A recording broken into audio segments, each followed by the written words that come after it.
നമ്മൾ മുമ്പത്തെ വീഡിയോയിൽ ടാറ്റ പ്ലേ റിമോട്ടിന്റെ ബട്ടൺസിനെ കുറിച്ചും അത് എങ്ങനെ ഉപയോഗിക്കണമെന്നും മനസ്സിലാക്കി. അതോടൊപ്പം റിമോട്ട് പെയറിംഗിന്റെ പ്രയോജനവും മനസ്സിലാക്കിയിരുന്നു. ഇനി നമ്മൾ ഈ വീഡിയോയിൽ ടാറ്റ പ്ലേ സബ്സ്ക്രൈബർ ഐഡിയും രജിസ്റ്റേർഡ് മൊബൈൽ നമ്പറും സംബന്ധിച്ച് മനസ്സിലാക്കും.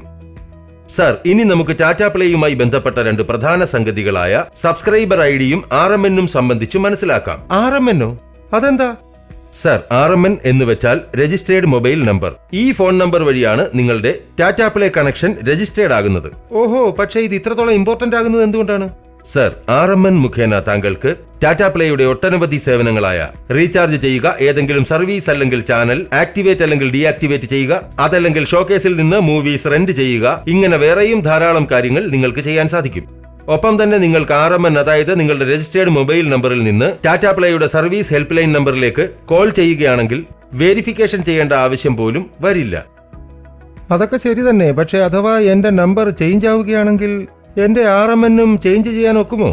അതെ സർ, RMN ചേഞ്ച് ചെയ്യുന്നതിന് രണ്ട് രീതികളുണ്ട്. നിങ്ങളുടെ പക്കൽ RMN ഉണ്ടെങ്കിൽ നിങ്ങൾ ടാറ്റ പ്ലേയുടെ വെബ്സൈറ്റിൽ പോയി ലോഗിൻ ചെയ്യുക. ആദ്യമായാണ് നിങ്ങൾ ടാറ്റ പ്ലേ വെബ്സൈറ്റിൽ പോകുന്നതെങ്കിൽ ആദ്യം സ്വയം രജിസ്റ്റർ ചെയ്യുക. അതിനുശേഷം മൈ അക്കൗണ്ടിൽ പോയി പ്രൊഫൈൽ സെക്ഷൻ തുറക്കുക. നിങ്ങൾക്ക് നിങ്ങളുടെ രജിസ്റ്റേർഡ് മൊബൈൽ നമ്പർ അവിടെ കാണാം. അതിനുശേഷം എഡിറ്റ് പ്രൊഫൈലിൽ പോകുക. അവിടെ നിങ്ങളുടെ പുതിയ RMN രജിസ്റ്റർ ചെയ്യുക. എന്നിട്ട് ചേഞ്ചസ് സേവ് ചെയ്യുക. അല്പസമയത്തിനകം നിങ്ങളുടെ പുതിയ RMN ടാറ്റ പ്ലേയുടെ സിസ്റ്റത്തിൽ അപ്ഡേറ്റ് ആകും. എന്റെ പക്കൽ RMN ഇല്ലെന്നിരിക്കട്ടെ, അതല്ലെങ്കിൽ ഞാൻ മൈ ടാറ്റ പ്ലേ അക്കൗണ്ട് ഉണ്ടാക്കാതെ തന്നെ RMN മാറ്റാൻ ആഗ്രഹിക്കുന്നുവെങ്കിലോ? യെസ് സർ, അതിനായി താങ്കൾക്ക് ഞങ്ങളുടെ സർവീസ് ഹെൽപ്പ് ലൈൻ എക്സിക്യൂട്ടീവുമായി സംസാരിച്ച് RMN മാറ്റാൻ സാധിക്കും. ഒരു തവണ അക്കൗണ്ട് വെരിഫൈ ചെയ്യാൻ വേണ്ടി താങ്കളുടെ പേര്, അഡ്രസ്, പിന്നെ പഴയ RMNന്റെ ഇൻഫർമേഷൻ എന്നിവ നൽകേണ്ടതുണ്ട്. ഒരു തവണ താങ്കളുടെ വെരിഫിക്കേഷൻ നടന്നു കഴിഞ്ഞാൽ താങ്കൾക്ക് ഞങ്ങളുടെ സർവീസ് എക്സിക്യൂട്ടീവുമായി സംസാരിച്ച് താങ്കളുടെ RMN മാറ്റാൻ സാധിക്കും. ഇതായിരുന്നു താങ്കളുടെ RMNുമായി ബന്ധപ്പെട്ട ഇൻഫർമേഷൻസ്. ഇനി നമുക്ക് സംസാരിക്കാം സബ്സ്ക്രൈബർ ഐഡിയെ കുറിച്ച്. ഉദാഹരണത്തിന്, നിങ്ങൾ ഒരു പുതിയ മൊബൈൽ കണക്ഷൻ എടുക്കുകയാണെങ്കിൽ നിങ്ങൾക്കൊരു നമ്പർ ലഭിക്കുന്നു. അതുപോലെ നിങ്ങൾക്കൊരു പുതിയ ടാറ്റ പ്ലേ കണക്ഷൻ എടുക്കുമ്പോൾ നിങ്ങൾക്കൊരു യുണീക്ക് നമ്പർ നൽകപ്പെടുന്നു. അതിനാണ് സബ്സ്ക്രൈബർ ID എന്ന് പറയുന്നത്. ഈ സബ്സ്ക്രൈബർ ഐഡിയും താങ്കളുടെ RMNും എപ്പോഴും പരസ്പരം ലിങ്ക്ഡ് ആണ്.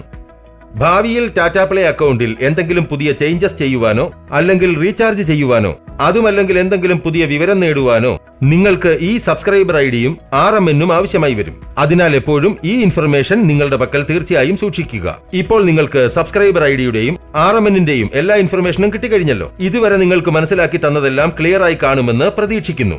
എങ്കിൽ ശരി, ഇനി നമുക്ക് ഹെൽപ്പ് സെക്ഷനിലേക്ക് പോകാം. ഇപ്രകാരമാണ് ഒരു ടെക്നീഷ്യൻ സബ്സ്ക്രൈബർ ഐഡിയെയും RMNനെയും കുറിച്ച് സബ്സ്ക്രൈബർക്ക് മനസ്സിലാക്കി കൊടുക്കുന്നത്. ഇതിനുശേഷം അടുത്ത വീഡിയോയിൽ നമുക്ക് ടാറ്റ സ്കൈയുടെ ഹെൽപ്പ് സെക്ഷനും റീചാർജിനു വേണ്ടി ലഭ്യമായ ഓപ്ഷനുകളെ കുറിച്ചും മനസ്സിലാക്കാം.